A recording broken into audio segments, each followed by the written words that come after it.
right, everyone, welcome back to the old switcheroo where we're talking gaming retro with Mike and Jaymo. I'm Mike.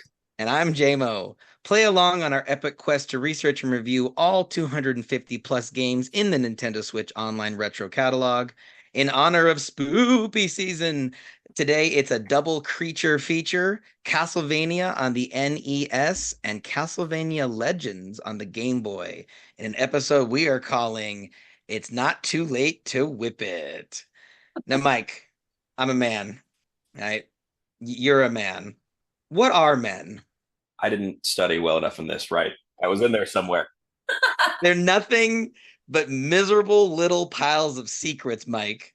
I think we need a woman's touch. Do you have anyone in mind who can help us banish evil tonight? Yes, we have my friend Kai who is coming in on this one. Hey everybody, Hi, Guy. how you doing? We are doing great. We're better now that you're here. I love that. Kai, aka Instagram's Captain Princess Kitty. I think my favorite part of scrolling through your feed on Instagram was all the posts devoted to Halloween and Halloween adjacent activities. Oh yeah. Now that the season's upon us, what's your favorite way to celebrate All Hallows Eve? Well, the season is always upon me. My entire house is glass pumpkins and tin bats and such. So you have to ramp it up. Around the season because if you don't, no one knows that you're celebrating. They just think you're Right. weird. And I have no problem being weird, but at the same time, this is the only time of year that I can go and find all of those homewares. So I take advantage. I definitely take advantage. So I do my shopping. I consume more pumpkin spice lattes than anybody legally should. I live in a townhouse now, so it's really hard to do the decorating, the outside decorating. But my house that my kids and my ex-husband still live in, we have, Bob, who sits on the porch. He's a skeleton covered in moss. And I don't remember what they named the bat skeleton that hangs on the foyer gates, but he sits there year round. We are known as the Halloween house. It's a few years ago, we had everything redone and painted the house bright blue with like dark blue trim because we need attention, basically. So when it comes to the spooky, I love taking the boys out to trick or treat. My oldest two are in their 20s, and they will still, if they're not working, they will still go trick or treating with us and dress up, and I think that's amazing. My youngest is looking at going as a plague doctor again this year. That's what he went in 21, right after all the unpleasantness happened. He went out as a plague doctor. So just a doctor, Yeah, basically. because we were in the plague. Yeah, it was great. The reaction that he got was classic. And so he's like, I think I might want to do that again. I said, I'm proud of you. I love that. Last year he was Deadpool. So I'm kind of trying to get him to be Deadpool plague doctor because I think it would be funnier. And yeah, it was good times. That's the stuff that we like to do. Well, as of recording, COVID numbers are spiking again, so fingers crossed. I don't know what I'm finger crossing fingers for, though. Let's say low COVID numbers so you can go trick or treating again. You know what? I would give up trick or treating if it meant we all got stimulus checks and I could do my therapy from home. I think that would be amazing because that was a nice little boost. I'm not gonna lie. I got so much done. I think a lot of people rediscovered things, in the pandemic. One of them being retro gaming. Absolutely. So I think we'll take that as a segue to get into our first game. What do you think, Mike? I think we're ready to get going.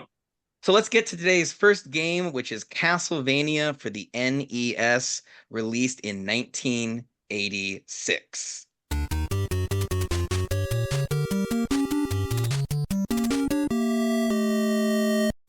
According to the description from the Castlevania Anniversary Collection bonus book, this is the one that started it all. Set in the Middle Ages, the game tells the tale of Dracula, a vampire who commands a multitude of monsters in the land of Transylvania after rising from a 100-year slumber. Simon of the illustrious House of Belmont, a clan of vampire hunters, takes up the whip handed by his ancestors to battle Dracula and vanquish his evil threat. This epic showdown, exquisitely portrayed with a horror aesthetic unusual for the time, was a huge hit, the perfect 2D side-scrolling action game. Heck yeah, super hype. oftentimes people's first impressions were the box art as they were sitting in the stores. So we're looking here at the box art for Castlevania. It's kind of a watercolor style painting. You have Simon, the protagonist, in the foreground. You have the castle and Dracula looming over the background. Kai, did you play this game back in the day? This was actually one of the first games I got. I got my Nintendo in God, 87. I had the measles. So instead of going to Disneyland, like I was supposed to for my birthday, my mom got me the Nintendo and I got this, I want to say Zelda, Mario, of course. And I became so obsessed with this game. There was so many things about it that were like really great storytelling. This was one of the first games that I remember that had like that, text going on that was, really kind of bringing you into it. And I loved that. So yeah, it was definitely, it's deeply rooted in my love of games. So I love this cover. I mean, I think it is one of the greatest pieces of video game box art ever created. I mean, just so was this the box you had? Oh yeah, I think it's the box I still have, or I had to rebuy a lot of my collection. But I think I have the box for this one. And I've heard that they used Conan the Barbarian, Arnold Schwarzenegger, as the inspiration for Simon Belmont, which I always thought was funny. People now talking about like, oh, you have these female superheroes in these scantily clad outfits, and how are they even supposed to fight, evil? I'm like, Conan, Belmont, in essentially a piece of leather with some really nice arm guards, some gauntlets, and he ate that up. He good for him, I say. He's rocking it. He's showing a lot of flesh. Like I never really kind of realized like how sort of like club coded or like BDSM coded this is. Like I can't believe I've never seen someone at the club dressed as Simon. You know what I mean? I'm a little disappointed, honestly. Like, bring that back. The hair, if nothing else, it's magnificent. It's really it's a great character design, and I love the whip on the cover. It's breaking the frame. It's really flowing. You can just really feel that he's just about to snap that thing. It's that 3D experience too. Yeah, it is. Mike, what's your take on this one? The Dracula sort of looming up in the sky thing really feels like this is tapping into like movie poster design. Exactly. I think we've talked about it before with a couple other games that kind of go for that same thing, but it's a good way of filling up the sky and getting another character in there that you kind of need to just kind of have the looming presence in there. But like, I mean, look at the color balance on this thing. It's like, so you have Simon and he's kind of in a gold tone, so it's kind of evoking like this, holy pure strength or whatever. And then the crisp blue night sky, it just makes the blood dripping off of Dracula's lips. That red just pops. Like, oh, I'm getting goosebumps just looking at this. It's not surprising that when they were creating the promotional work for the Netflix series, artist Danny Mall paid tribute to it by essentially recreating the poster of the first game. So Kai, you're a big horror fan. Have you seen Castlevania on Netflix? I watched the first 3 episodes. I give everything a 3 episode, trial. I hated it. Oh, I really did. I felt like, they were kind of doing it a disservice. I think that they lent a lot to like the visual like gore more than the story, and so it lost me in those first three. I really, really wanted more of the story. I wanted more of that, sort of establishment of what's going on. Even though we know the story. I know that story, backward and forward. I wanted it to really reach out to those people that maybe hadn't played those games and didn't know. interesting. I didn't finish it. I wanted to watch an episode just to have an opinion on it because like you Google Castlevania, the show pops up first. It's huge. It's huge. So the series premiere, Dracula is a sympathetic character, and he's fallen in love with this woman of science. And this is the premise of the show. I don't think this is a spoiler because the show's pretty old at this point too. But like that was not what I was expecting from the simplicity of the two games we played today. I thought he was just going to be a very stereotypical classic movie villain. So to kind of start from his perspective, I thought was pretty cool. I'll probably go back to it. I hope I like it better than you did because it seems pretty sick. Mike, have you checked it out? I haven't. Like my introduction to Castlevania stuff is still animated, but it's not this. Wait, oh, Captain N. Captain N is my introduction to Castlevania, anything Castlevania, where Simon Belmont is just this horrifically narcissistic character that's constantly checking himself in mirrors. That's awesome. Bimbo. And yeah, so there's like in my mind, that is that character because it got into my head first. So when you were playing Castlevania, were you imagining him as the narcissist? Always like it was two things. It was either imagining him as that or spending a whole lot of this game realizing just how much Vampire Survivors is based off Castlevania, and I didn't realize it. Yeah. Oh, I can't believe it hasn't been deemed criminal. Like it's like some of the sprites are exactly from this game. So it's like I guess whoever owns the rights to those sprites is just being super chill about it. Yeah, there's a whole lot of items where it's just like, oh, this is just Castlevania items basically, which it uses in a different way. So it's not it never feels like it's ripping off. I just didn't realize it was. It's just one of those things where it's like watching Spaceballs and then watching Star Wars and going, oh, this is all that. Right. And even you look at the Castlevania, or excuse me, the Vampire Survivors box art or the cover art. It's the same. It's the castle and the vampire. It's really wild. I mean, I Well, love that so it's this oh, sorry, I was gonna say I love that it's an inspiration, but I mean, even Castlevania was a departure from like your typical vampire Dracula, kind of storyline. And so I wanted that. I wanted that evil. And so mm, getting more of like kind of that Bram Stoker's Dracula feel where it's like, well, we have to make each character interesting and therefore we have to make them someone that, a human can relate to. I'm like, no, no, evil. Go for it. Make that an antagonist that you hate. And the reason I think why so many people hate vampires is because they are so charming, because they are attractive, because they are, this mystical, magical thing. And so I think that was my biggest disappointment. So once that came about, I was like, yeah, I'm done. yeah. So how far did you follow the series? Is this the only Castlevania game you played, or Oh no, oh gosh, I played up, I want to say through, what was that, N64? the 3D one? Yeah, where the girl had the rings. Was that Yeah, the N64? magic. Yeah, I got so annoyed by the mechanics in that game that I was like, I can't finish this. So I got to there. Okay, that's a while though. That's a lot of Castlevania games. Oh yeah. So you know that this series was developed by Konami. We will see them again on our show when we cover Toppin' Twin B for the Super Nintendo. It's kind of a fun anime shooter game. And Mike, F-Zero Maximum Velocity for the Game Boy Advance. So got a couple of fun Konami games coming up.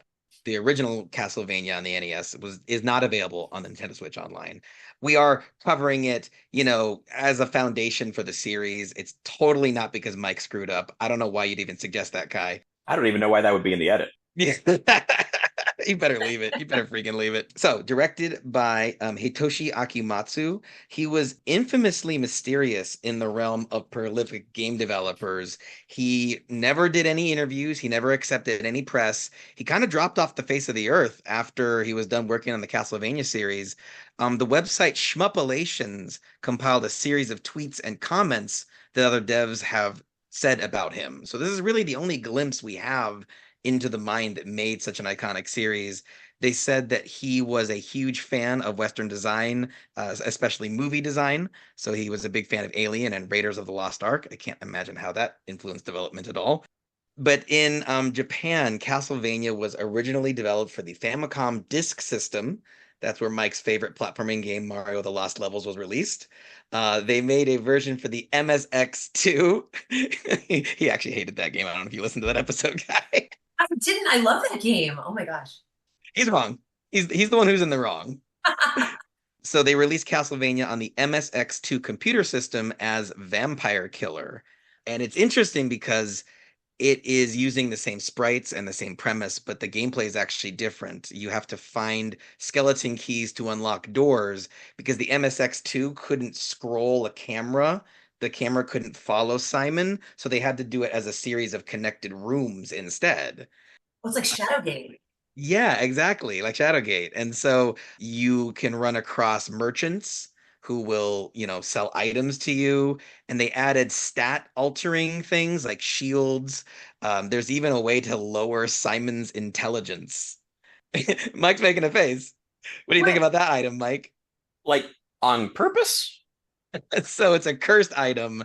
And here's the neat thing, though, is that to show that Simon is dumber, the merchants take advantage of him and charge more for items. Is it booze? Is it booze that makes him dumber? I was trying to find footage of someone picking this up. I led to believe it's some kind of potion. Good. So I love yeah, that. I love that. that's real life potions. Yeah. Oh, where's this port? I want to play this game. I mean, it's not on the anniversary collection, unfortunately, but I think it'd be neat, especially for fans like you, to Yeah. sort of get the game in a different presentation. That's pretty rad. I'd pay. I would pay like $30 for that game. Are you kidding?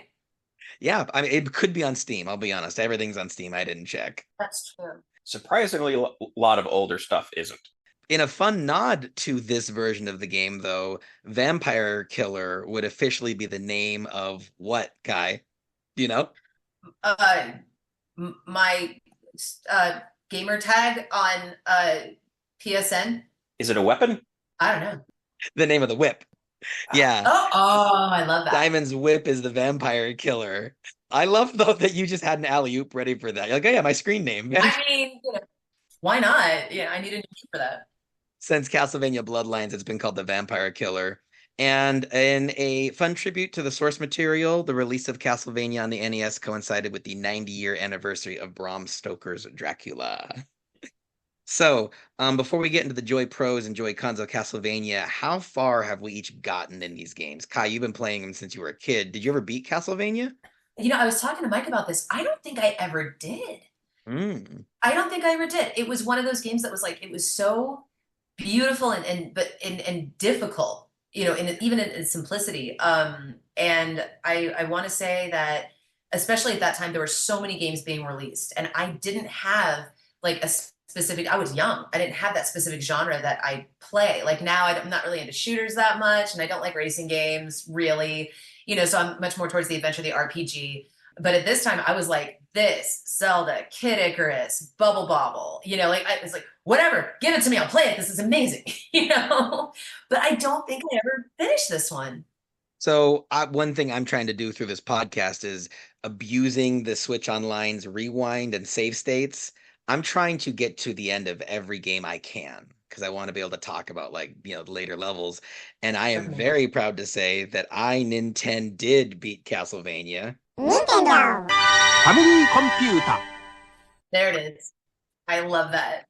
And it was tricky because you on the anniversary collection, you can't rewind. But you can very quickly save your game anywhere you want. And to load back to your save state, I think it's 2 button presses or maybe 3. So what I would be doing is I'd be fighting these bosses and I'd be wailing at, okay, he hit me, reload the save state. And I would hit Dracula once and then save the game. It counts. The game's not that long though. Like it took me like an afternoon and I really enjoyed my time with it. Mike, how far did you get? Well, to answer it, so the setup is there's 6 levels, and at the end of each level is a boss. And so when I played this, the first 3 levels were not that bad to get through. Yeah. And then on the 4th level, the difficulty shoots way up. And of course, when you reach a game over, you basically start back at the beginning of that level. Whereas just if you die, you start off at like some checkpoint along the way. Every 3 levels has a checkpoint. That doesn't... No. Not for how I've used the word level. Okay, stage. Yeah. And so the 4th one is incredibly frustrating. So I tried to fight... The boss is, as the game calls it, Frankenstein and Igor, which is, I guess, if they call it, that's what it is. But it's the creature. I fought that boss probably at least a dozen times. I killed that boss twice. I never beat that level. Is it in the middle of the level? No, it's at the end of the level. But if you kill the boss and there is still any shots bouncing around, they are still there and can kill you. So there is twice that I saw that boss die and then died immediately after. And the second time that happened was the point that I decided I was done. Did you notice I popped in on one of your streams of this? Yes. So Mike is normally like engaging with the chat and talking, and I could tell he was having a rough time because I was like, "Hey, Mike, how's it going?" And he's just like, and then he'd play a little more, and he'd be like, "I like this game. We'll get to it. It's really difficult." Visibly swung. The section with the hunchbacks dropping from birds is ridiculous, and is the single greatest argument as to why the Eagles take him to Mount Doom would have totally worked, because it just would have overwhelmed him. Yeah, absolutely. And it's not even it's however that is coded is not sufficiently, or it is sufficiently random. Listen, Grumpy Guess. We're gonna get to the Joy Cons, okay? We already coming at this game. I'm just making it clear. This is why I quit.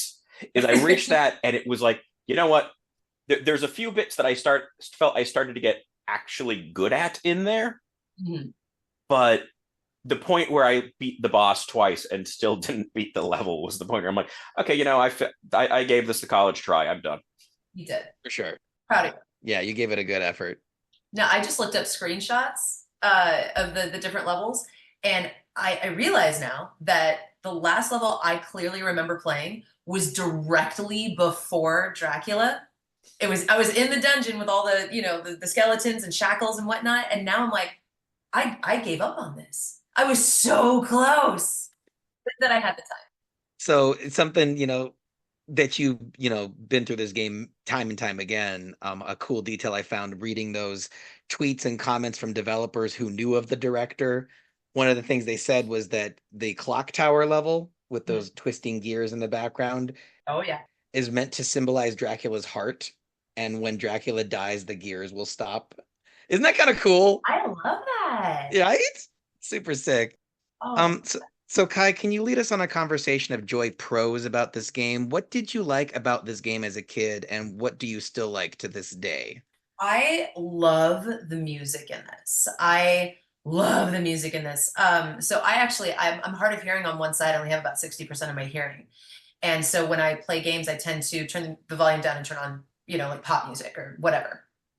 I've had dreams with the score from this game in the background, kind of going, where's that coming from? You know what I mean? It's iconic. It's absolutely iconic. It's right up there with like Zelda and Mario and things. And I don't think that people realize it because it's not one of those things that you hear a lot. But it's somewhere in the back of your mind. So that's number one. I love that you brought that up because I don't think, like, people go, oh, Mario has great music. Tetris has great, no, freaking Castlevania. Yes. Slaps hard. Yeah. And it's a big shout out to the director. Her name was, or is, she's still alive, Kinuyo Yamashita. And this was her debut game, Kai. That's the first game she ever made music for. Nailed it. And it's a 10. Nailed it. Like, I cannot stress how much the movie just washed over me. Did I say movie? The music.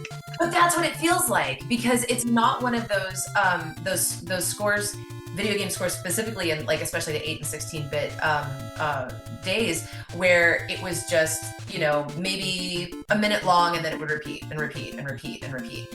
It really felt like, and I don't know if anybody else notices this, but I noticed it also in Legends, that the closer you get to the end, it kind of swells a little bit. You get a few more elements of things, and I'm like, now I have to really pay attention if maybe that's what really kind of drew me in, because it does feel like this cinematic sort of thing. Even in the side-scrolling, it matches what you're looking at. Each different level had like that little bit of a different feel and vibe. You knew that it was getting, more serious the closer that you got to Dracula. And I feel like without something like this, we wouldn't have the scores that we have now. BioShock is my second favorite franchise of all time, and the way that they use music is so specific, and I feel like they took a lot of cues from Castlevania. I think there's a case to be made that it involved a much more unique and, I'd say, impressive skill set to do good music for games at this point compared to modern games. Oh, completely. Specifically because you had these very narrow constraints you had to work with. And so to get good music with those kinds of constraints, and not, modern games can just have music. Like, there's no qualifier to it. No. And like even this opening shot, the way that they layer the sound effects with the music, and sometimes how the music will cut out. And then you get, this little, it's brilliant. It's absolutely brilliant. It's very cinematic. Yes. And that carries through so much of the game. Like, so I'm sure you guys have noticed that the title screen for Castlevania is a film reel. Mm-hmm. Right? And it's because he was trying to create the feeling that you are playing your favorite classic horror monster movies. Nailed it. He nailed it. And it's just dripping with atmosphere. You have these gloomy catacombs, you have, stained glass windows behind you in the cathedral. You fall deep down into the dungeon. There's a little cutscene of bing, and Simon's falling. But like games weren't doing this back then. Yeah, the good ones were. That's true. This one Good ones was. were. Konami is one of those companies too, where you knew like Nintendo, Konami, they were the kind of, if you saw the seal on the front, you could kind of buy it carte blanche. You're like, that's going to be a good game. Like they had a reputation, they knew it, and they leaned into it, and I always really appreciated that. Absolutely. And I like the weight of everything in this game. Everything seems to have a weight and an impact to it. Simon, he lurches. He's not quick on his feet like Mario. You really get the sense that he's like weighed down by this heavy whip and this armor. By this heavy whip? Whips I are imagine heavy. whips are pretty heavy. Guy's like, yeah, whips are heavy. Mike, you never held a whip? Why are we so shocked by this? I think we're giving away something about ourselves here, Kai. Michael. Mike, you've never felt the heft of a whip? I believe I have, and it's not the point where I'm gonna be like weighed down by. If I was in a medieval castle climbing stairs in really uncomfortable looking boots, I'm sure that it would take me about 12 and a half minutes before I was like, this whip, if I could just set it down somewhere. I mean, yeah, the stairs alone, I'm with you from the start. Many stairs. I don't need this to be a castle. Yeah. Also, Mike, you're forgetting the whip upgrade puts a chain and a spike ball on the end of that thing. Yeah. Ah. Now, see, I love that you brought up the weight of that because that's actually one of my cons. So when we're ready to get to that, we'll talk about it. I think I know where you're going with that. Yeah. But yeah, I think when everything seems to have heft and impact, it kind of makes any given action, even as simple as jumping. Yes. It's weird. I don't know. Kai, do you ever play the Dark Souls games? I've not. Wait, did I? Okay. I don't think so. Well, so jumping in that game is very much jumping in this game, where once you hit that button, you are just, live and let God and just see where you land. But it creates this, like, your chest tightens up every time Simon jumps. You don't worry about Mario landing. You're so much in control of it. He's fine. Yeah, exactly. He's fine. And, did it make the game harder to control? Absolutely. But did it make it more thrilling to actually jump across a gap, especially since death is so easy in this game? Ugh. Yeah, it feels thrilling in a way that I don't think a lot of 2D games ever get to. Yeah. What else did you like about it? And it's funny, it's a great segue. I was going to say there's a lot of emotional connection that goes along with this. And a lot of it is specifically because you have that easy death.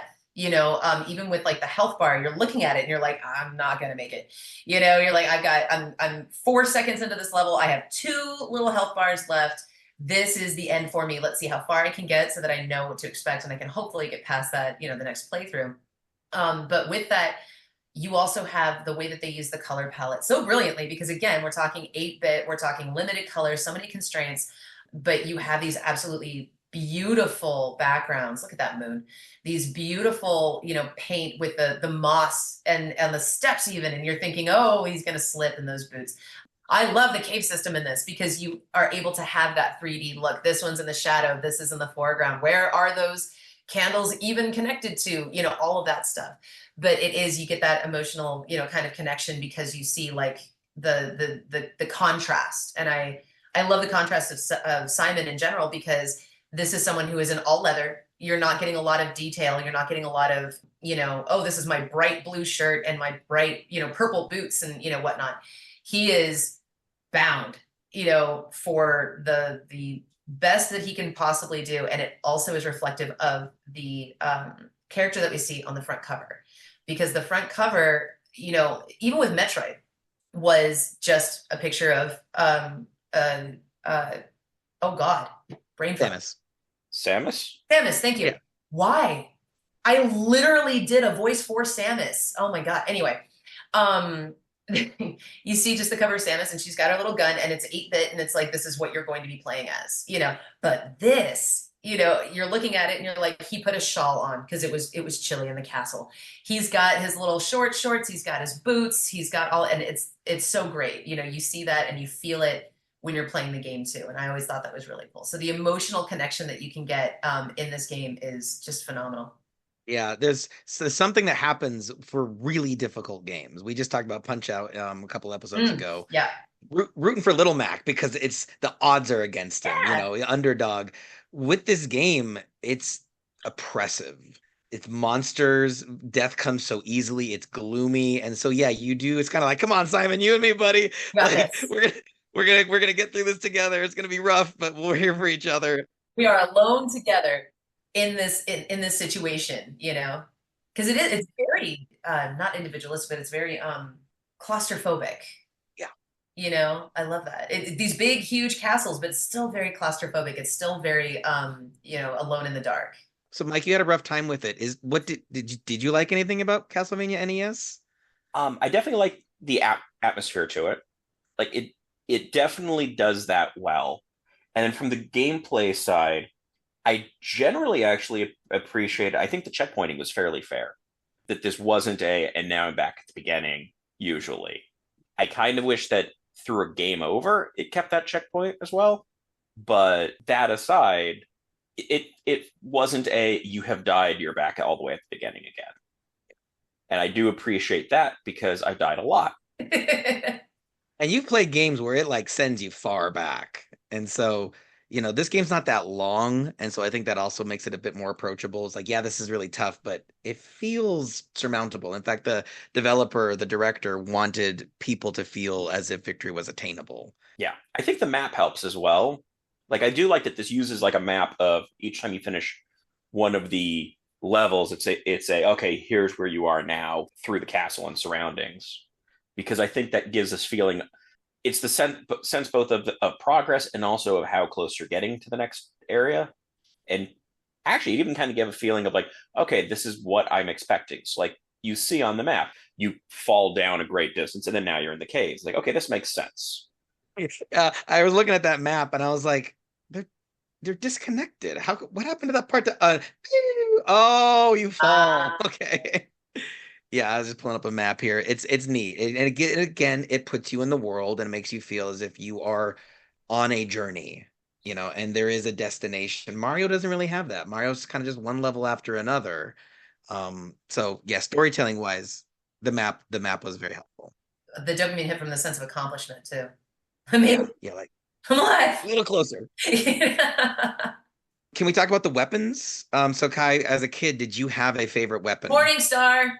Well, okay, yeah, the whip, obviously. All kinds of things about me. Well, the massive upgrade and the best one that you can get. I love the sound that made too.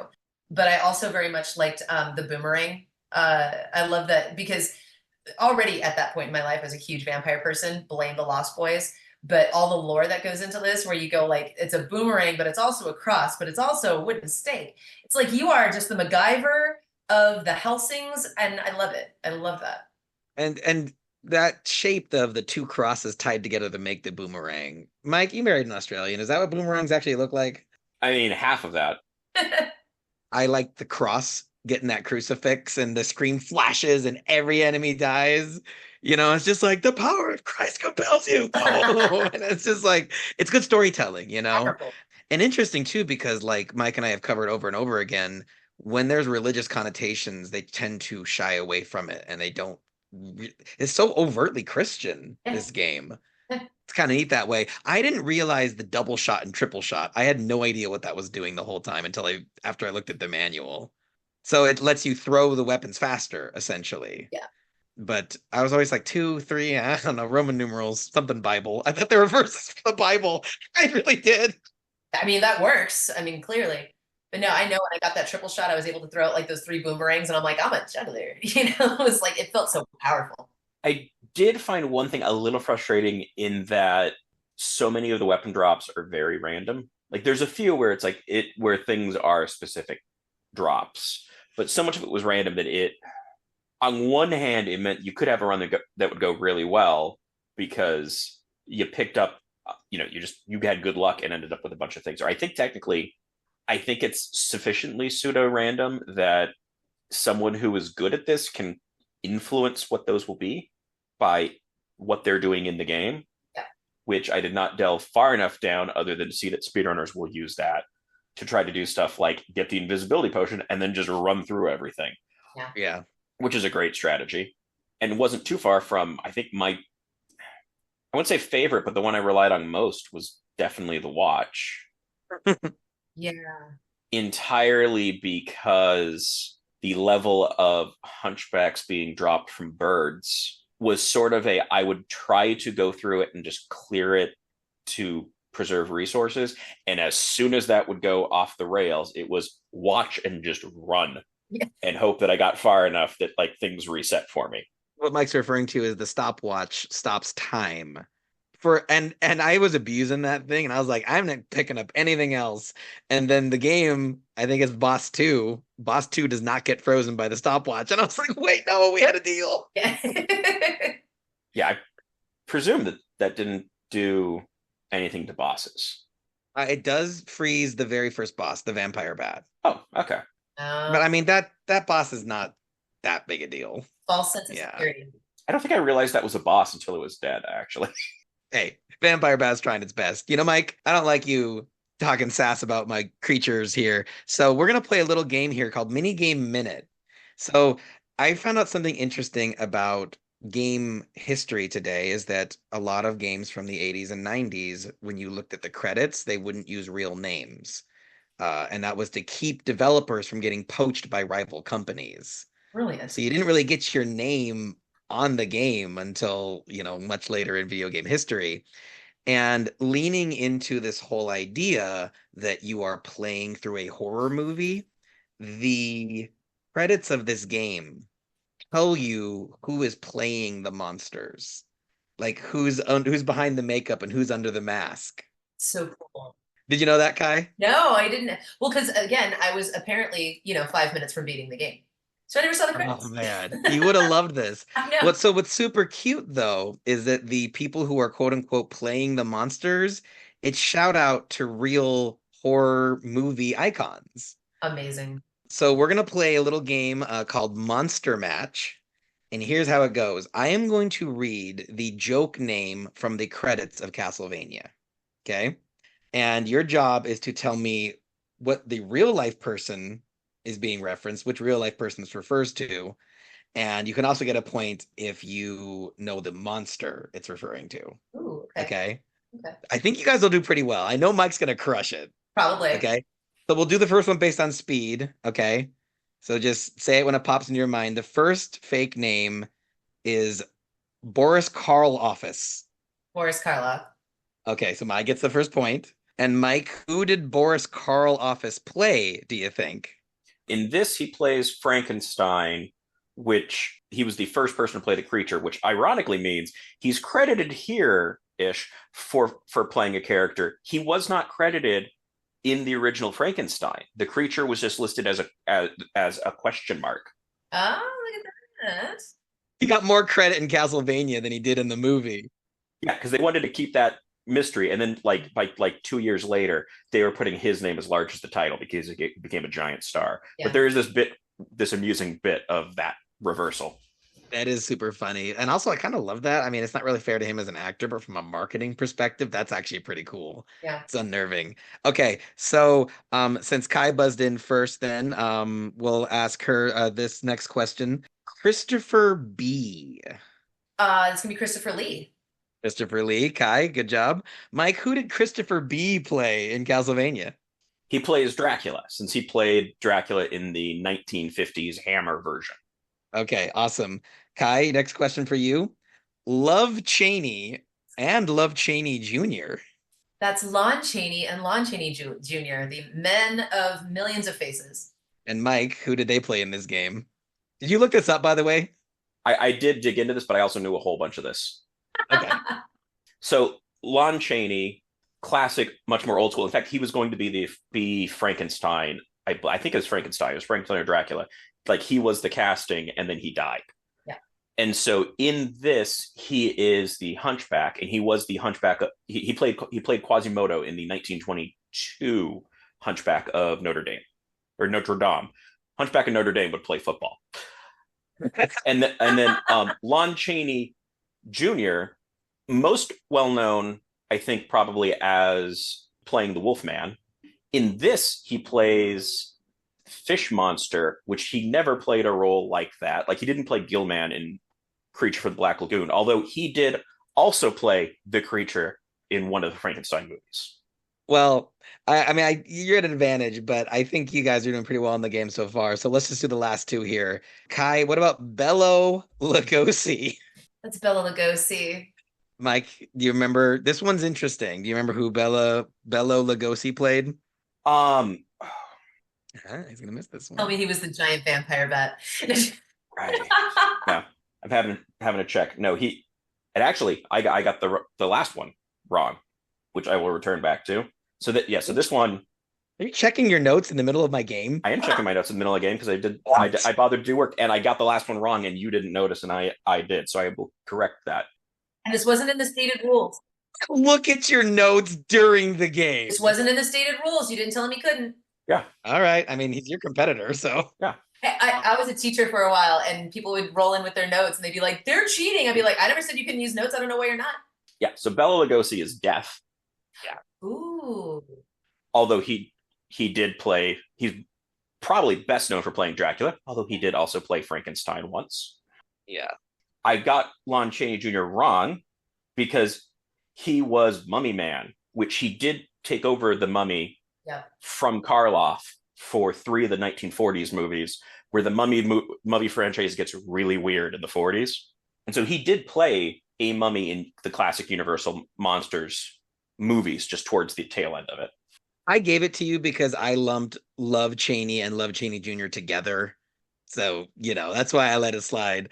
Okay, so last round, Barber Sherry. Kai, does that name mean anything to you? Yes. Oh God. It's think about the enemies in this game. That should help. There's really only one that she would be playing. I want to say Barbara Hershey. I think it's Barbara Sherry. It is Barbara Sherry? I think so, yeah. Barbara Hershey in like one of the 1970s like vampire. She was Bride of Frankenstein or something. She played Mike. I would say Barbara Shelley. Oh. So in this, she plays Medusa. The movie that I put down, and this is going to be a spoiler for a movie from the 1960s. Oh no! But cover your ears.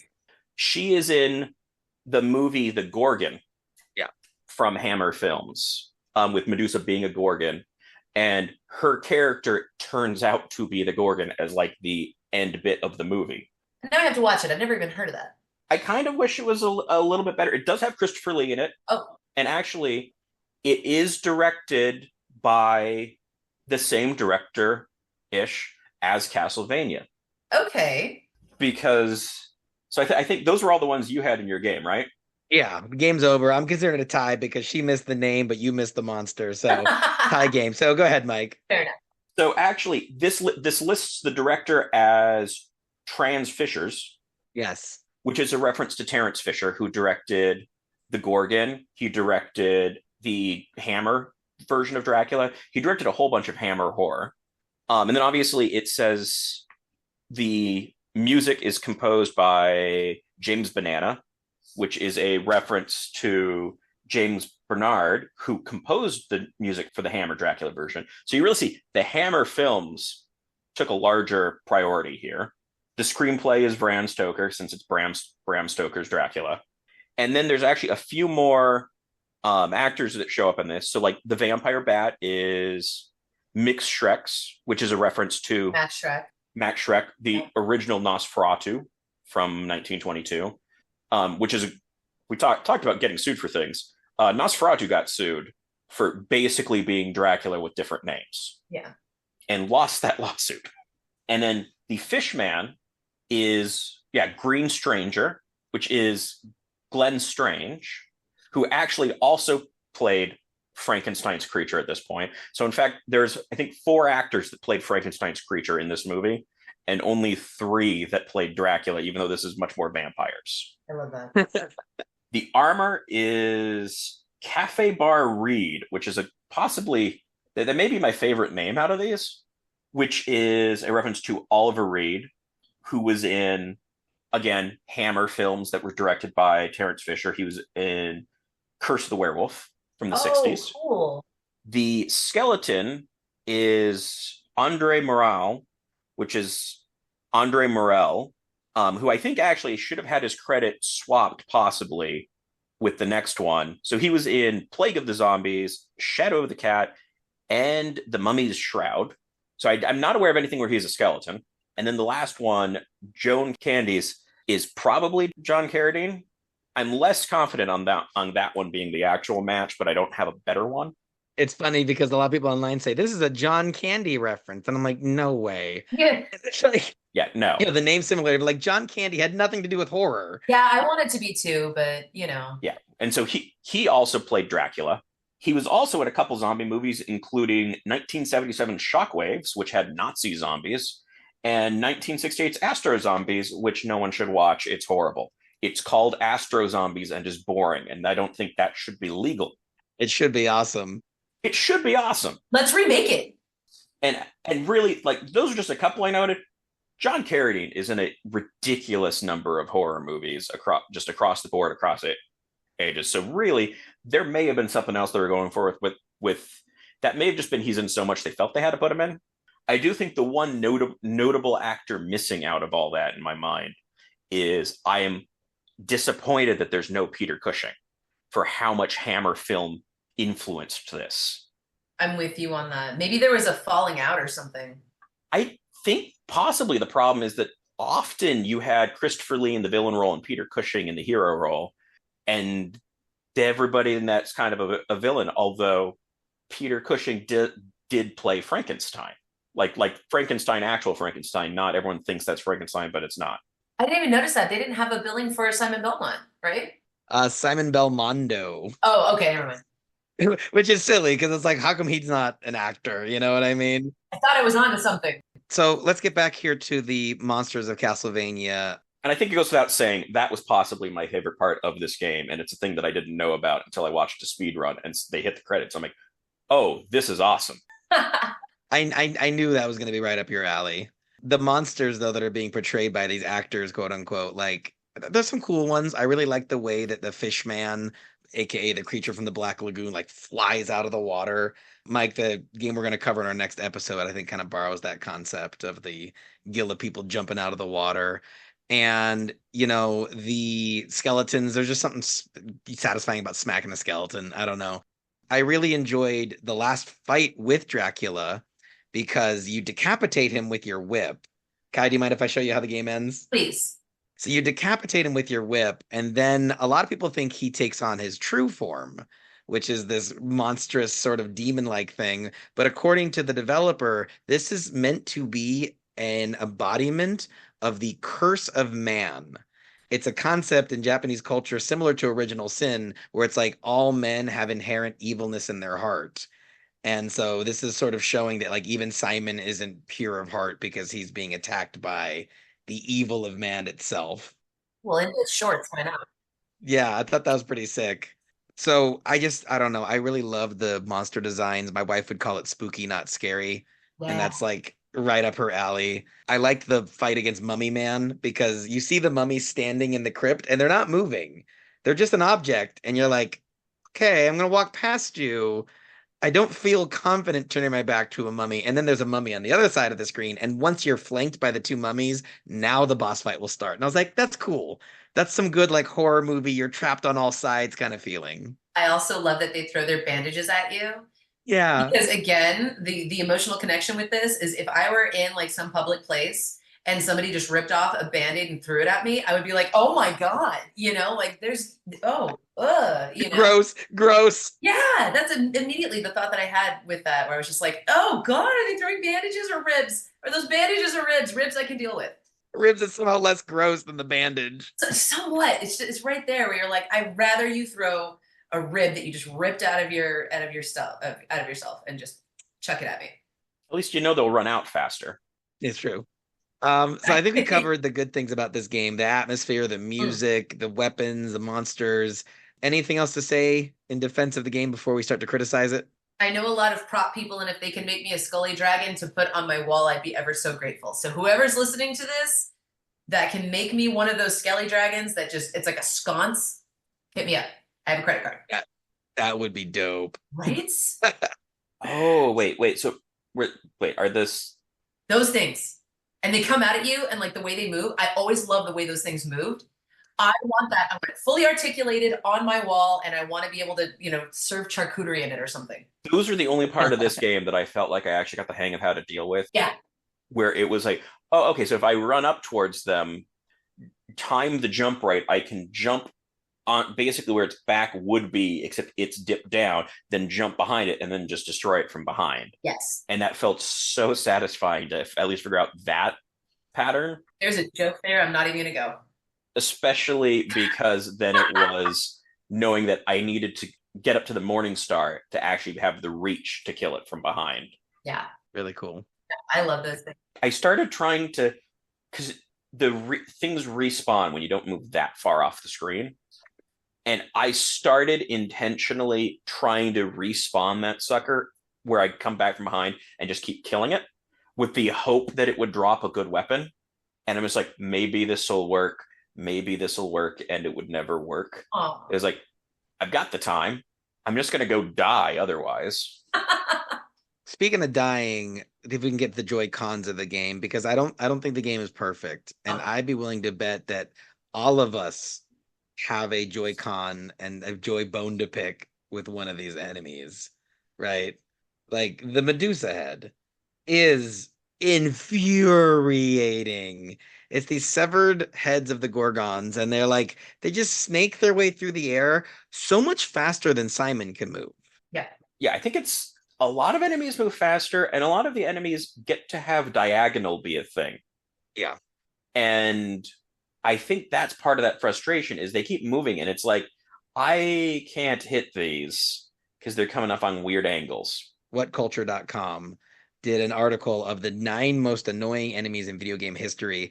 Medusa heads from Castlevania was number 1. Like, there's something about the way that they will knock into you and 9 times out of 10 knock you off the platform to your death. It's so insult to injury. I love that it says at the bottom there, but they move in such a predictable pattern. Because that's always what I say. I'm like, yeah, but the pattern recognition, it's fine. It's not that bad. That's the exact distinction why I would not even consider them the most annoying enemy in this game. No. They're up there. I found the Hunchbacks more annoying because of how fast they move. And it's like, if you don't get them right as they hit the ground, it's like, I'm going to have to wait until I take damage and they stop moving. Yeah. And Emma Boyle pointed out in the article, I read the whole article, and she's like, what's also frustrating about the Medusa heads is that it almost seems like you're just in their way. They're not even directly attacking you. And it's the equivalent of someone on the sidewalk bumping into you instead of getting out of your way. And that is so infuriating. So it's just that they have, for me, it's Tuesday vibes. Exactly. Yeah. Yes. I love that you're referencing that movie now. Yeah. We got to talk about the stairs. The stairs are awful. How many times did we all die falling off the stairs? So many stairs. The fact that for stairs that go down, you have to hold down when you reach the stairs or you fall through the stairs. That shouldn't be a thing. You should walk off the first step and then hit the second step because that's how stairs work.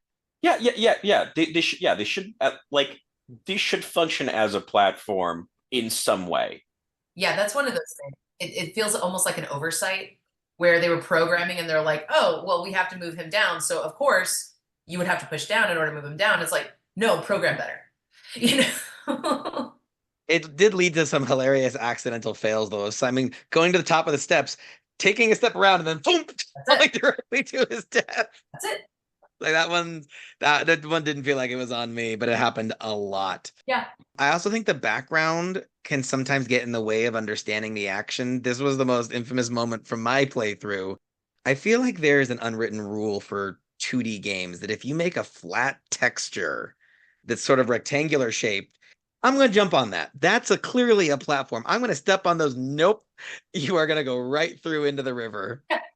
I didn't trust the skulls when I saw them, so I didn't try that, but I was fairly sure about that. You were right. I was wrong. And there's like some hardware limitations. So Kai said, you really love the cavern. it looks like Simon should be able to jump up in between these stalactites, but you can't because it's not rendered as points, it's rendered as little blocks. Yeah. And I'm nitpicking only because in this game's so hard that every little thing adding to the challenge kind of extra frustrated me.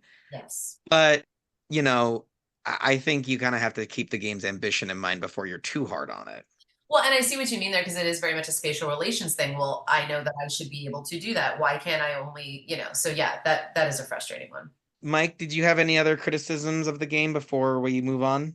I think I have to go very much to knockback, and that is so frustrating that anything hits you, sends you.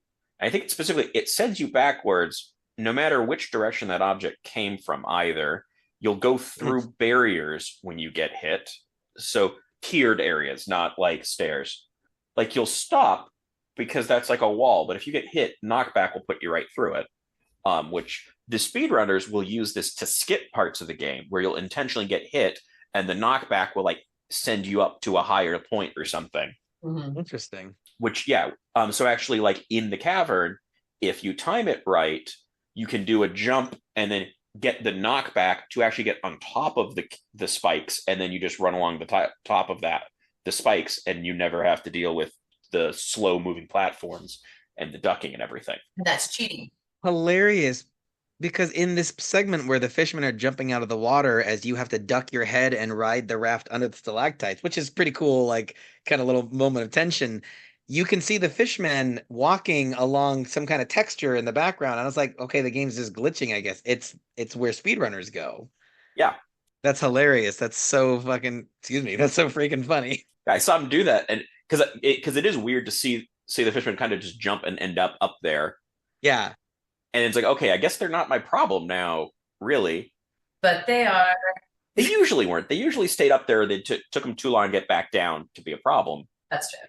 And so that was a bit where I saw the speedrunners do that. I'm like, huh, yeah. I guess I can see real quickly how if you've seen the fishermen doing that, you're like, that does seem faster than having to wait on a slow moving platform that you can't really speed up. It's giving the Friday the 13th remake where you realize that Jason Voorhees had the underground tunnels, and that's how he got from it. That's what it's giving. Absolutely. Anything else, Kai? Is there anything that because you love this game? Too. When you love something as much as this and you play it over and over again, you probably get really used to certain things that bug you. You give it so many chances. You give it so much love. And for me, it really is, it's the weight of things. Because I'm very much one of those people that loves to run through a game. There's no run button. There's no run button. I can deal with falling through stairs. I can deal with, saying prayers to deities that I don't believe in every time I try to jump, a chasm. I can deal with the irrational respawn rate of some of these monsters. But I'm telling you, man, it hurts. I feel you can't run. I feel betrayed. Yeah.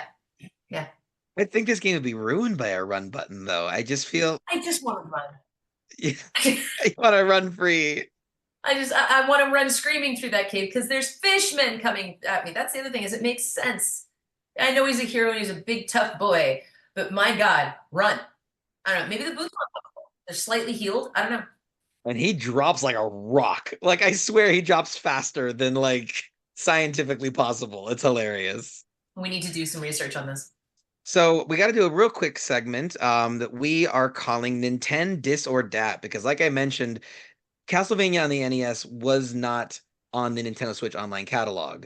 So if you're going to play it on the Switch, you have a couple of options. You can do the Castlevania Anniversary Collection, which we've been talking about. It's about $20 on the eShop. It's on sale a lot, though. I've seen it on sale multiple times. And you get 8 games in that collection, including the original Castlevania. There's also a standalone arcade version of Castlevania on the Switch. And out of curiosity and for completionism's sake, I bought it to compare the two. Graphics are a little cleaner on the arcade version. You don't get that flickering that happens when there's too many enemies on an NES game. I feel like there was a couple of spots that slowed down and got a little choppy on the version that I played. Better in the arcade version. But the worst part about it is that, first of all the online features, online leaderboards, those are no longer functional. So if you're buying this game hoping to compare your scores like the description says you can, you're going to be let down. You're paying for a feature that is no longer functional. And I beat Castlevania by abusing the save state and saving literally every time I hit Dracula and he didn't hit me, because on the Anniversary Collection you can reload a save state with 2 buttons. The arcade version, the standalone $8 version, you have to load your save state on boot up. So every time I would die, I'd get hit, I'd have to go back to the Switch menu, reload the game. It just wasn't it. So considering the extreme value, if you're willing to fork over the extra $12, I recommend Anniversary Collection. Kai, did you just play this on your old Nintendo, or how did you play it? Castlevania on the NES, and then the next one, Legends on the downloadable thing. I feel like that flicker you're talking about, though, that's just nostalgia. Yeah. Like, how can you play it without the flicker? You expect it.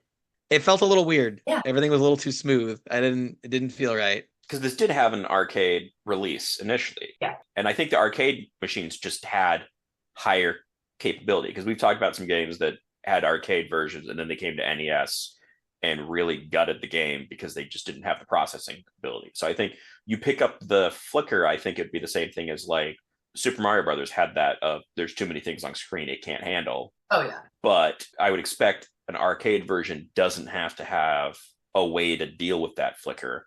You add more chips to it, and then it works. Okay, so then let's go on to our second game for today, which is Castlevania Legends on the Game Boy, released in 1997.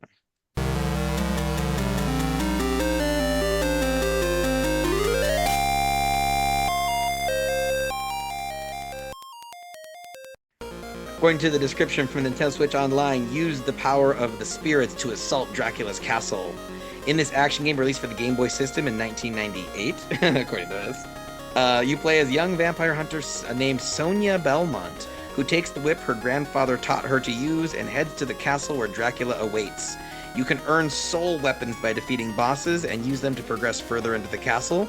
You can also activate Burning Mode to become temporarily invincible once per stage, which can help if you find yourself in any desperate situations. So let's take a look at the box art for Castlevania Legends, because that was often people's first impression of the game, seeing it on the store shelf. Kai, you had a Game Boy as a young lass? Oh, yeah. So many. So did you pick this one up? I didn't. I did not.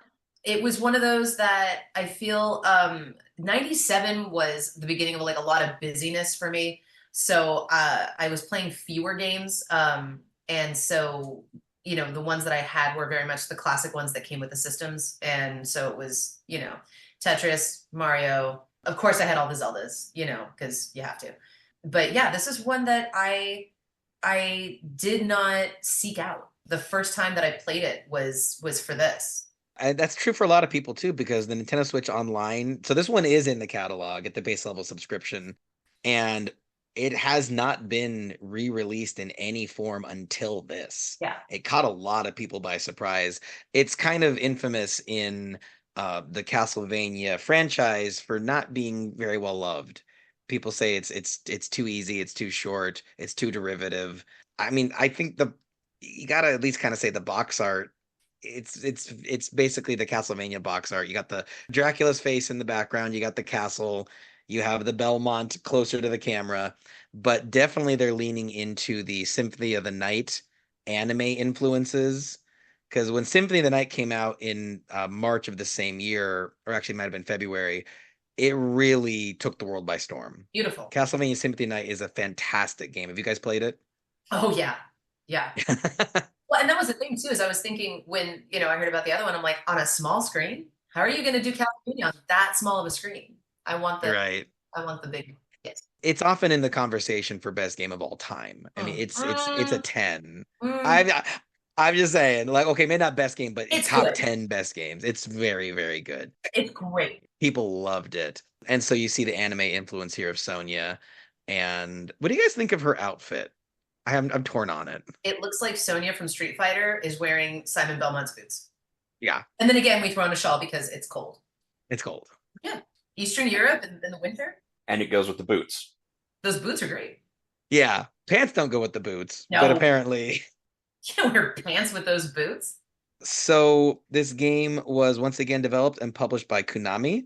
Director Koki Yamashita. Let me know, by the way, if anyone knows if this guy is related to the composer from the original NES game, because it's the same Yamashita, same name.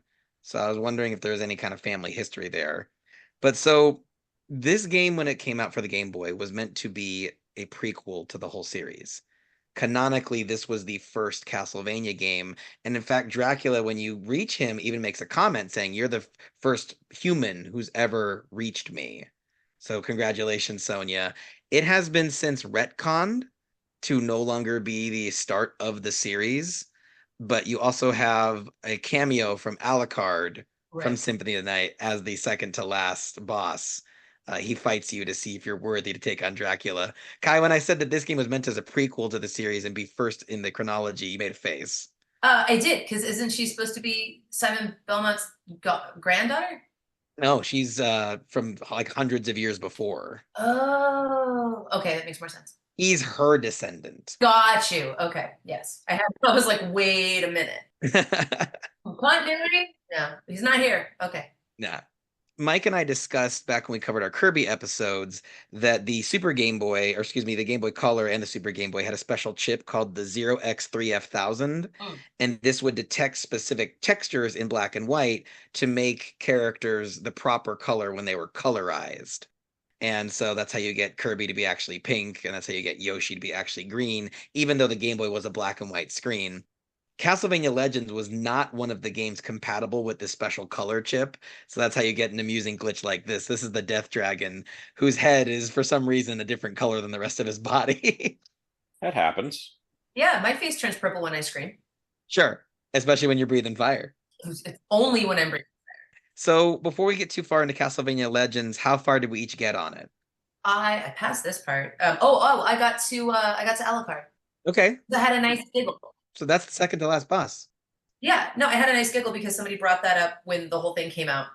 Or actually, no, it was like 10 years after, and they were like, "Hey, did you know that Alucard is Dracula backwards?" I'm like, "You are embarrassingly old to be calling yourself a hardcore gamer and just now having that realization. I can't talk to you. You need to go in timeout." I mean, it took me longer than it should have, but I played Symphony of the Night back in the day. We're talking like so- 10, 15 years though. I'm like, Okay. "Sweetie, you're my age. No."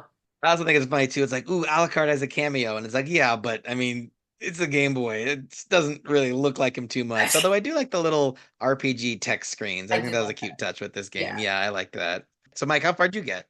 So you're right that this is a fairly quick game. So it took me an hour and 50 minutes to get to Dracula. Okay. And then I could not beat Dracula. I tried for another hour and 40 minutes. And I finally went with okay, you know what? When I reach the next game over, I'm done. I give up. I have tried a lot. I beat Dracula on the very last life I had. So I did actually beat this. So you Wow. Nintendo did. ファミリーコンピュータ Congratulations, Mike. Thank you. I am pleased with that. Yeah, not using save states, not using rewind. Like you did it. You earned that one. Yeah, I'm terrified how many times I faced off against Dracula. It was a lot. Yeah. What about you? Oh, Mike, I mean, you know I Nintendo did. ファミリーコンピュータ I didn't rewind as much as I usually have to, but I mean, it didn't take me hours and hours to beat Dracula. It's a cool fight. So Dracula takes on this demonic jelly-like form, and it's very reminiscent of the Legion boss from Symphony of the Night with all the body parts fused together. So you can see all of the damned souls that Dracula has absorbed into him, and their faces are in his gelatinous body, and his demon-like face pops out at different spots in the jelly. So it could appear on his leg, the face could pop out of his abdomen. So you kind of have to anticipate where the face is going to appear to whip it and attack it. I thought it was cooler than I was expecting. Is this the phase that you got stuck at, Mike? Yes, and it's because I had a tactic for this game that doesn't work here. Was it freeze time? No, because I just kind of presumed freeze time won't be helpful for bosses. Yeah. And also, I didn't have the ability to freeze time, to my knowledge, at this point. I'll loop back on that part. No, so one of the things that this has is burning mode. Yes. Mhm. And it's very confusing in the sense that in the original Castlevania, like you have two bars. One is your health, and the other in the boss battles function as the boss's health. Mhm. Here you have two bars. One is your health, and the other only comes up when you activate it is burning mode, represented by a B, which is the same as boss. So I thought this was going to be a useful, here's how strong the boss is, and it's not. Instead, it is this burning mode that when you activate it, you move faster. I think you do more damage. Yeah. And also, you damage anything you're touching. And so with the bosses, it was very straightforward to go, okay, I'm at a boss.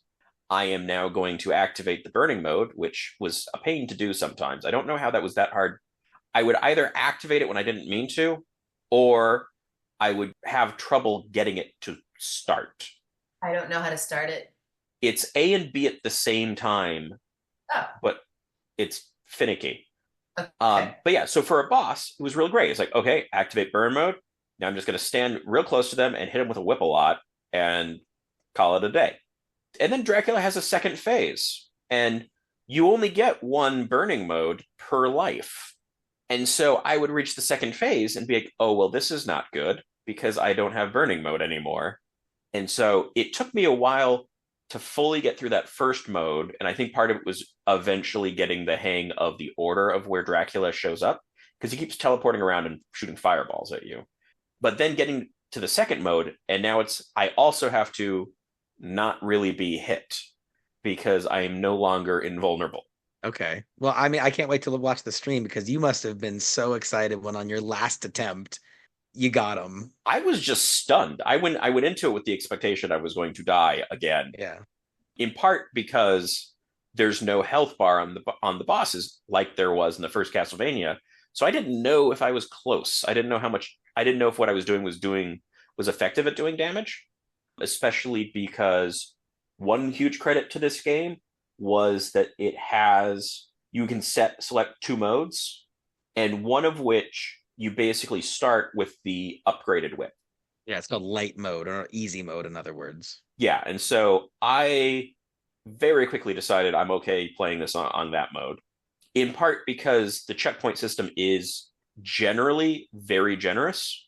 And the first time that it then meant that I started back at the boss, but with the basic whip. And I'm like, you know what? I'm just going to start this back over and go with the other one that will give me the upgraded whip for these situations. So, but you enjoyed that though? Like you enjoyed feeling more powerful and as opposed to the previous game?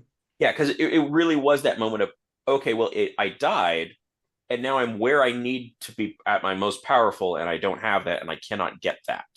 Yeah. I mean, a lot of people have praised this burning mode thing. This is the only Castlevania game to have it. No other game has like the Super Saiyan mode where the fire surrounds you and you go like and go into Super Sonia mode. This game also handles weapons differently because there's no collectible weapons, but after each boss fight, you unlock a different ability. So there is the kind of water-based power which heals all your life. The wind freezes the enemies, the fire hurts all the enemies on the screen, and you can select these by pressing the start button and just swap back and forth. Did you mess with that at all, Kai? I don't know what the hell any of you were talking about with all of these extra things. And it wasn't until I was playing the game for about 2.5 hours that the 11-year-old said, "Did you know that you can go backwards?" And I'm like, "What are you talking about?" And he goes, "You can reverse time." And I'm like, "That's cheating." "Oh, you can." I could not figure out how to get burning mode to work. I could not figure out how to get those abilities to work, and I'll be damned if I'm going to look it up. Because back in the day, that's what we did. We didn't have strat guides, and we barely looked at the instructions. They went flying across the room as we ripped these games out and shoved them into the consoles. So I was winging it. I was winging it the whole time. And so I'm shocked. I kept seeing those little icons, and I'm like, what is this? Just like oh, you're in a water level, but I'm not. I don't know what that is. I did read the manual, which is why I at least knew that up and B would activate the little power that you're seeing in the bottom left. Good to know. However, the manual never says how to change that. The controls never mention anything about that. It wasn't until I was watching a speed run of this and watching someone fly through this in like 25 minutes, that they did that. I'm like, you can bring up a window that does that? Yeah. I did not know. And I went back, like, did I miss this? Did I gloss over it? The manual does not actually explain that how you could change that. I think it says that they're selectable, but not how. Figured out, nerd. Well, I mean, joke's on us though, because you press the select button, don't you? Like, isn't it the That's- select I button? think it is. I mean, The manual just says that the select opens a window. Right. And it's like, what the heck? Okay, so if it's a bit stuffy, I know what to do. But that's not this will let you change weapons. It will also, because the other thing that this switches up is the sort of standard weapons, like there's sub weapons, I think they're called, okay. of, like an axe and the stopwatch and the boomerang. Yeah. Here show up as collectibles, and that screen will also show you which of those that you got. But you can't use the weapons. You can't use them, but you can collect them, because if you get all of the collectibles, it impacts the ending that you get. Oh. Oh. I didn't know there were multiple endings. I saw the manual said there's hidden levels. There's hidden levels, and I'm not sure what's up with those. But so basically, there are two endings to the game. In both of them, you beat Dracula. That part's consistent. In one of them, it's, you watch the castles sink away, and it's which I think I saw described as like, this is the standard ending. I think that's one I got. Yeah, like this, it's the standard ending. It's the ending that's expected out of like a Castlevania game, I think. I say, having never beaten a Castlevania game, but was a comment from the speedrunners. It's like, yeah, this is like your standard ending. The other one is, if you got all 5 collectibles, I believe it is like her with now a newborn, with the implication that I think that is Alucard's kid. Ew. And therefore, this is giving some element of like supernatural powers into the bloodline. Right. And I think it's that is the element, that because that is that good ending version was where they felt it was going to clash with the broader Castlevania plot. Interesting. Yeah, so that if you get all 5 of them, and so I found one of them. I'd found the axe at some point, and my suspicion is that it's just that there's one of them each level, and if I better explored, I might have found them. So the one I found didn't involve anything like weird. It wasn't like, go through an invisible wall or something. It was just paths diverged, and I had to go one way and then come back. From that, I infer you can probably explore enough to find all of them. Right. Without it being overly hidden, but I have no desire to go do that again just for an ending. If they're not that hard to find, I might. I mean, this game's not that long. As one thing it got criticized for. I kind of got in and out and kind of enjoyed my time with it. But one last thing I want to say about the game, especially for a Game Boy, another great soundtrack. Yes. Like, the music in this game is pretty good. Kaoru Okada Yoichi Iwata was the composer for this one. And, I was expecting kind of a bleepy bloopy Game Boy kind of soundtrack, but once again, Castlevania. Yeah, Sick music pretty much all the way through. Anything else we'd like to say that we liked about this game? I will say, I think the knockback wasn't as bad. Yeah. The respawn was a lot higher, I felt. So I think that kind of made up for the knockback not being as bad. It's like, well, we'll still get you. I really appreciate on this one, checkpointing was generally very generous. And when you hit game over and continued, it would still pick up from where you were. Yeah. And I think if you did have the ability to end and get a password, which I didn't do. Yeah.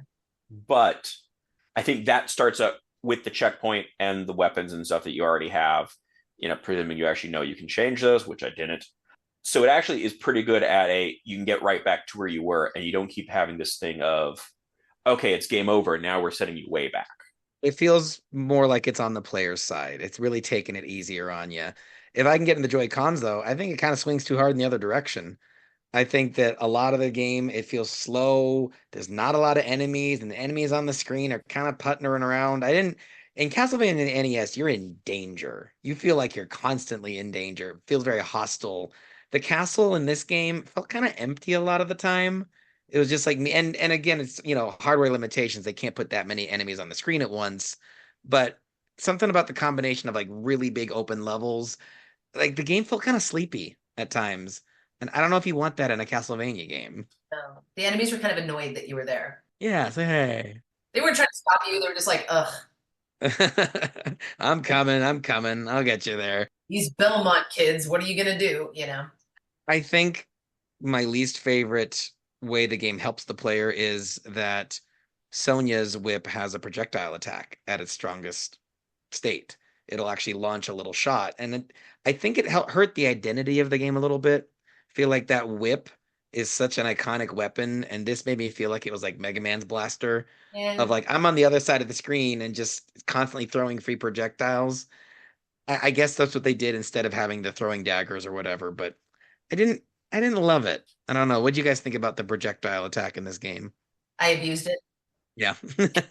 I liked it. I think it also there is also that the projectile does not do as much damage as the Morning Star itself does. Yeah. Okay. So there's still incentive to get close. Yeah, so there's definitely situations where it's like, okay, it's beneficial to be close, but it was real nice for things where it's like, okay, that bat over there is going to be annoying. I can pick that off. But then some of the other things, like I need to get where's the closest I can get and still be hitting this thing correctly for damage. But also I think it's a mistake to not give you your first weapon until you beat the first boss fight because like there's only 5 levels. So it's like 20% of the game is just the whip. I guess that's how Kai's been playing this whole time though. And you got to Alucard whip only. Just you know what? Kai, don't use any weapons. Do a whip only run. Like, Funny story, true story. When Tetris came out for the DS and they had the save box on the corner, I played the game so hard that it gave up. I was playing it on infinite mode and it finally just went like, you win, we're done. And I told my husband at the time, I was like, hey, I beat Tetris. And he's like, oh, were you using the save box? And I said, what's that? And yeah. that's funny. I have a skill, talent, dumb luck. I don't know, but it works. Well, it actually, since I was watching the Games on Quick speed run for this game, one of the guys in the couch was talking about like the first run he did for this was an accidental whip only run. Yeah. From not knowing how to do the other thing and just didn't realize it. Muscle memory. Something about like who was the conqueror or the explorer who like burned his ships after he arrived because that way he'd have to, there's no way home, you know what I mean? Like Marco Polo? Cortez. Oh, it's Cortez, that's right.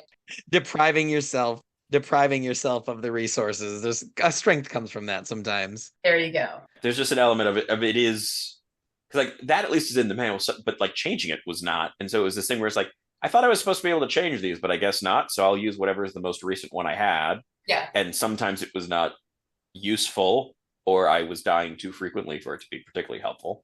I think my only actual criticism, and I think this is actually, it's somewhat reminiscent of a criticism you had on Castlevania, is because this does another sort of clock tower section. Mm.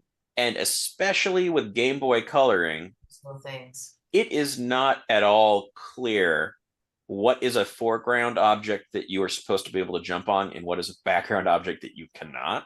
Mm-hmm. And it doesn't quite, it's a lot more just like jumping up and being like, oh, there's not a thing here. Yeah. Also on the jumping, this did allow you to jump down, which I don't remember being able to do before and was super helpful to be able to be like, oh, I'm on this platform and I would like to be on the platform directly below me. I can just jump down. This is wonderful. Wait, what? Yeah. Yeah, I stumbled upon that like halfway through the game accidentally. I'm like, wait, I can. You can drop through platforms. What? You can drop through platforms and you can jump back up through platforms. Okay. I never want to play this game again because it wasn't until that level that I found out that you could jump up through the platforms because there was that one section where you have to go like under the thing and there's bats and you get all the way to the top there and you go, there's nothing up here. This was a death mission just to get like one little candle and, you know, having to jump back down. And I kept, this is where my, like, I hate the respawn rate on this came because there's like this little spot that you get into and it's like, yes, that spot right there. So I was up on the gear thing, right?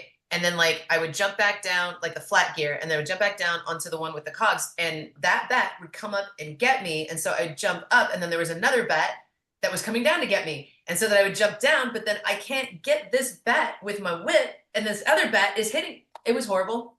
I'm traumatized. Oh yeah, and I do think just in general, if I need to go down from a level by way of a rope, and I jump down next to the rope, that shouldn't be death. Yeah. Grab the rope. I'm exiting the bottom of the screen next to the exit of the bottom of the at the bottom of the screen. Yeah, the ropes were an issue. Yeah, you can climb down, but you can't slip down. You can Ugh. I think if you there is like a down and A and you'll like descend faster. Really? Yeah, which I stumbled like it was many of these things involved me accidentally hitting buttons at the wrong time and it did a thing and me going, "Oh, that is useful to know that I can do." And that's the thing I miss about games like this, where you didn't get a tutorial level. You got minimal information in the book, and you kind of stumbled your way through it, and that's really fun in a lot of ways. Until one of like the main elements of the game, like being able to choose weapons, has to be stumbled upon. And I sit there and go, I would have enjoyed this a lot more, and I probably would have wanted to play the game again, regardless of how short it is, regardless of just because replayability is such a big deal with these older games specifically that are 10 hours or less. And so yeah, now I'm just cursing the game in all of its existent forms and everything that looks like this game. uh you know This does remind me this game was nice in providing health that you could regenerate from time to time. I disagree. I did not have that same experience. I was actually going to say my biggest con is that there was a complete lack of wall chicken. And now, having seen the guide from Castlevania, I'm saying that it's being called a pork chop. And I disagree, because a pork chop does not have a bone like that in it. That is clearly wall chicken. We all know it. And this will be something that like bugs me at 2 o'clock in the morning. Yeah, I know it sounds like Kai's having a Having a moment, it's fine. In this, it's more like a drumstick. Okay. But instead of being like hidden things, it would just be like you hit the right candle and it is the food. I got it one time because I went, oh, there is chicken in this game. And then it was like, no, there isn't. Yeah, no, there are specific spots. So like there's one right before Dracula. Oh, that makes sense. That you have, because you have to go through a bunch of level. Yeah. It's the one spot where like the checkpointing is annoying. It's too far back. Like I have to go through like 4 rooms. And then it's like, and then detour, heal up from whatever damage I took on that first bit, and then go for that. Okay. Although that does lead me to just a general question. Because this confused the heck out of me when I started playing. Why it is that when you pick up hearts, they don't heal you, they give you ammo. Literally said this to the kid. I went, what do these hearts do? He goes, I don't know, I've never played that game. I'm like, I hate you. The original Castlevania does the same thing of things that look like hearts, and it's ammo, and it's just like, I don't get this. I don't get it either. It takes heart to kill a vampire. There. That's we're sticking with that? Yeah, All we're right. sticking with that. All right. I mean, I kind of figured it was like your spirit, but it is a little odd. It feels weird in a video game to pick up a heart and you don't get health back. Horrifically counterintuitive. Thank you. Speaking of counterintuitive, I've been trying to get this segue in. Mike mentioned how in the Game Boy coloring, it can be difficult to differentiate between foreground and background. So I just grayscaled this picture I had to kind of show what he means by that. Like it's kind of a mess of layered textures. But Kai, speaking of stumbling on things that make stuff way better, did you know that in the Switch Game Boy emulator, you can pick what type of Game Boy you're using? Shut up. So you go into settings and you can it starts on the default horrific green Game Boy, but you can switch to Game Boy Pocket, which is the clearer gray, or you can switch to a Game Boy Color, which is why on all these screenshots I have, like the enemies are pink against the green. It made it so much more enjoyable. I feel like my eyes are so accustomed to the green scale that when it's not in that, something feels off to me. Unless it is very much the good Game Boy Color. The flat gray was weird for me. You're a purist. You'd go back even if you added the color. I am. My original brick is literally downstairs in my gaming cabinet next to all of my other beautiful vintage systems. Still works? The works. Nice. There's 2 NESs in there. There's an SNES. Well, no, the SNES is actually on the shelf underneath the TV. There's an N64. I don't have my GameCube anymore because I handed that down to the kids and they played it to death and I'm not even upset. Like they had Donkey Konga even, and they played it constantly. But yeah, all of my beautiful vintages in there, along with about 12 Game Boys, different generations thereof. Okay, so let's go ahead and wrap up this episode by declaring each game a NintenDO or a NintenDON'T. We've covered the Joy Pros, the Joy Cons, and every bit in between. So let's go through our verdicts for each game, starting with the original Castlevania on the NES. Kai, pretty obvious you're a Nintendo on this one, right? Classic. You have to. You have to. Have to. It's requisite, I feel. So then this is the highest honor our podcast can bestow, which is a Nintendo 64. Yes. I love that. Yes. I don't think I would go as hard as that as say it is a prerequisite, but I think, this game is really confusing to rate for me because we're kind of basing this on is it worth your time and your investment, right? So Castlevania is not on Nintendo Switch Online, which means that you have to play it. I played it via the Anniversary Collection. On that same game, you have Super Castlevania 4. Did you ever mess with this one, Kai? So good. Yes. It's a remake Mhm. essentially of the NES game, but now, Mike, you can whip at diagonals, you can whip up, you can whip down. They've even taken parts that infuriated people and made it easier. This is the Medusa scene, except now instead of a pit they knock you into, they knock you onto a loose beam. And what that means is that if you touch it twice, now you'll fall through. It's literally catching the player and making it, and also it's so much more detailed. Like you're like in this loft, there's little ghost horses in the background. Love that. So I'm like, if you have access to this game, which is the remake, do you play the original? I think, yeah, you do. You do because it's the start of a game series that has over 30 entries and two critically acclaimed shows, no matter what Kai tells you about them. Fine. Enjoy it. I want people to enjoy it. I didn't. That's okay. It might be your new favorite thing. It may be. And even if you don't like Castlevania NES, you are going to like listening to it. The music is so good alone. Boot it up. That's what I say. Mike, what's your verdict on Castlevania NES? I know you found it frustrating. Is that enough to render it a NintenDON'T in your eyes? I think I'm going to say this is at least a Nintendo for like 3 levels. Enough to experience it, and like I have no regret for quitting where I did. Yeah. I quit where I did, and then I went and checked out a speed run and saw the credits, which is by far my favorite part of this game. I didn't reach it, but I just appreciate everything that's going on there. Absolutely. And so then, Kai, you're pretty frustrated by everything that Castlevania Legends didn't inform you about. What's your verdict on this one, the Game Boy prequel that's been canonically erased? I feel like since it has been erased from existence, it's almost one of those like we just don't have to acknowledge its presence, and that's fine. However, now that I know the things that I know, I feel like now I have no choice and have to go back and play it the way it was apparently intended to be played, whether or not they wanted to tell us that, just so I can have like that solid opinion. Because my opinion as of now, I'm like, you can forget about it. But now I'm like, well, now I have to go play it properly so I can say like yes or no. Okay, so it's kind of a Nintendo half do. You're gonna go back. You're not necessarily happy you're going back, but you're gonna give it another try. Eventually, I have no haste to do it, but it's like if it comes up, Just like the characters in this game, you're just kind of trudging. exactly. I'm gonna see my cue from the little wraiths that come down and float into you. What are you doing here? Fine. So I'm a sucker for chill games. I love laying back in bed, luxuriating in the bathtub with my Switch. This is a good game for that kind of atmosphere because it's just engaging enough that you kind of have fun. It's not super scary in terms of like, oh, I'm gonna die. You know, is it great? No. Did I have a good time with it? Yeah. So I kind of feel like, it doesn't deserve to be forgotten. And, this was the first re-release, so very few people talk about this game. It's a Nintendo for me. It kept me smiling, and there's room in my heart for easier games sometimes. Mike, what's your verdict? I'm going to say I support strong women, so Nintendo. I had more fun with this than I did with the original Castlevania. Yeah. And I think part of it is because it allows it to be a bit more forgiving.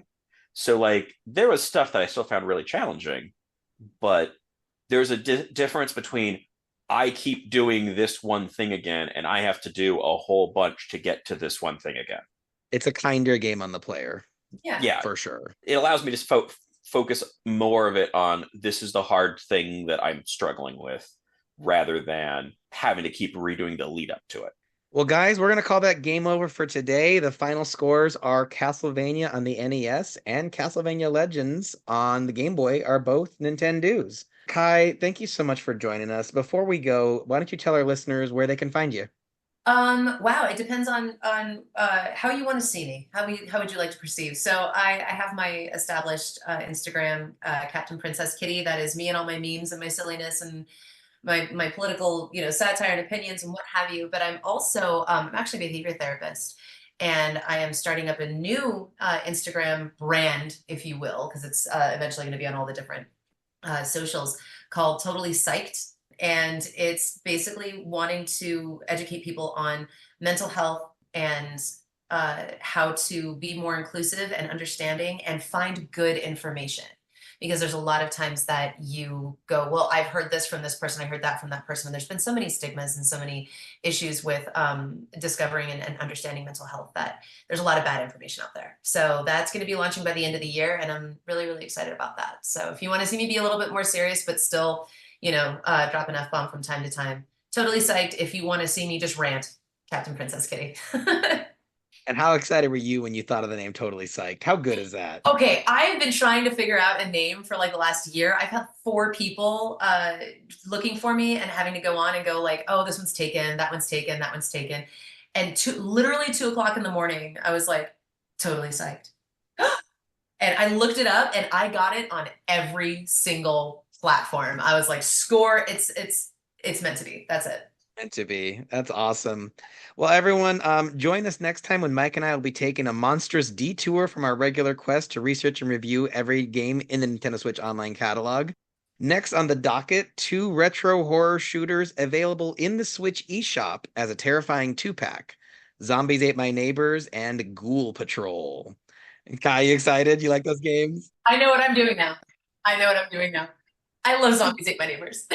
Oh, you got to listen in for this episode. We're I going to will. be I'm joined with there. our friends from Smashing Game Time. It's going to be good. Oh, yes. Also, everyone, don't forget to visit www.theoldswitcheroo.com. There you can find links to our Spotify, Discord, YouTube, TikTok, and all the social medias you can shake a joystick at. You can even leave an old-timey voicemail, meaning we would literally love to hear from you.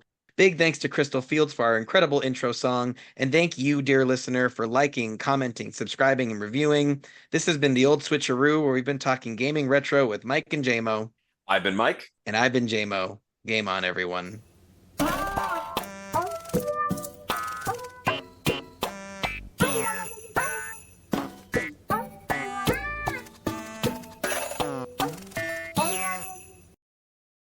How old are your kids? My oldest is going to be 24 in a few weeks. My middle child just turned 22, and that one is 11, and he is a delight. And you're a gamer, and then they just naturally became interested too? They had no choice. There was no natural. There was no natural. There's literally a picture of my oldest. He's probably about a year and a half, 2 years old, in a Mario shirt holding an NES controller, just lounged on the bed. It's not even plugged in. That's awesome. I'm just so happy to have it, That's awesome.